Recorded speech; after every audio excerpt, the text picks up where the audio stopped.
সুবর্ণচরে চলাচলের পথে বাধা দেওয়ার অভিযোগ, প্রতিবাদে মানববন্ধন।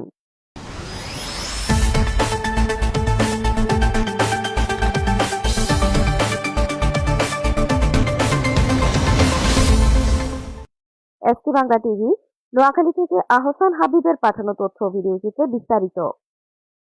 নোয়াখালী সুবর্ণচর ও হাতিয়া উপজেলার সীমান্তবর্তী চর আজমল এলাকায় 4টি পরিবারের দীর্ঘদিনের চলাচলের রাস্তায় বাধা দেওয়ার অভিযোগ উঠেছে। এই ঘটনার প্রতিবাদ করায় তাদের বিরুদ্ধে মিথ্যা সংবাদ প্রচার ও মানহানিকর মামলায় ফাঁসানোর চেষ্টা করা হচ্ছে বলে দাবি করেছেন ভুক্তভোগীরা। রোববার দুপুরে সুবর্ণচর উপজেলার পূর্ব চরবাটা ইউনিয়নের 9 নম্বর ওয়ার্ডের দক্ষিণ চরমজিদ গ্রামে এই ঘটনার প্রতিবাদে মানববন্ধন করেন ভুক্তভোগী পরিবারের সদস্য ও স্থানীয় এলাকাবাসী। মানববন্ধনে বক্তব্য রাখেন স্থানীয় সমাজপতি নিজামুদ্দিন ও আলাউদ্দিন। এছাড়া ভুক্তভোগী পরিবারের সদস্য ইলিয়াস আজাদ, জ্যোৎস্না বেগম, ইয়াসমিন আক্তার ও শাবানা বেগম সহ অনেকে বক্তব্য দেন। বক্তারা অভিযোগ করে বলেন, চর আজমল গ্রামের একটি সরকারি নথিভুক্ত জমির সীমানা দিয়ে প্রায় 18 বছর ধরে আবু বকর সিদ্দিকের পুত্র মোহাম্মদ ইলিয়াস সহ 4টি পরিবারের সদস্যরা চলাচল করে আসছেন।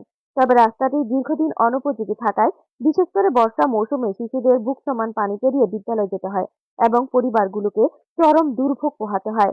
তাদের অভিযোগ, সরকারি বন্দোবস্তের ওই জমি স্থানীয় আবুল খায়ের কয়েক বছর আগে ক্রয় করার পর উত্তর পাশের সীমানা দিয়ে তাদের চলাচলে বাধা দেন। বিষয়টি সমাধানের জন্য ভুক্তভোগীরা জমিটি দ্বিগুণ দামে ক্রয় অথবা জমির বিনিময়ের প্রস্তাব দিলেও তা প্রত্যাখ্যান করা হয়। এ বিষয়ে স্থানীয়ভাবে বিচার চাওয়া হলেও কোনো সমাধান হয়নি বলে অভিযোগ করেন তারা। এমনকি চরজব্বর থানায় লিখিত অভিযোগ দিলেও অভিযুক্ত পক্ষ সেখানে হাজির হয়নি। ভুক্তভোগীদের দাবি, পরে স্থানীয়দের পরামর্শে তারা মাটি ভরাট করে রাস্তাটি চলাচলের উপযোগী করলে তাদের বিরুদ্ধে হামলা মামলার হুমকি দেওয়া হয়। সম্প্রতি তাদের বিরুদ্ধে মিথ্যা অভিযোগ তুলে সংবাদ প্রচার করলে মামলা দেওয়ার চেষ্টা করা হচ্ছে বলেও অভিযোগ করেন তারা। মানববন্ধনে অংশ নেওয়া গ্রামবাসীরা দ্রুত চলাচলের রাস্তা উন্মুক্ত করা এবং মিথ্যা মামলা প্রত্যাহারের দাবি জানান। অন্যথায় তারা কঠোর কর্মসূচি দেওয়ার হুঁশিয়ারি দেন। এরা আবুল খায়ের জায়গায় আমাদের জায়গা দিতে চায় না। আমরা এ পানি বর্ষা আইলে পানি এক মাজা হয়, এক মাজা পানিতে আমরা পানি যাই বা বাজারে যাই, যে কোনো দোকান ফাড়ি যাই, ওরা আমাদেরকে কোনো প্রকার হতে জায়গা দিতে চায় না। আমরা সবাই ওইখান থেকে উঠে রাস্তা দিয়ে হাঁটি, একজনের পথ দিয়ে একজন যায়।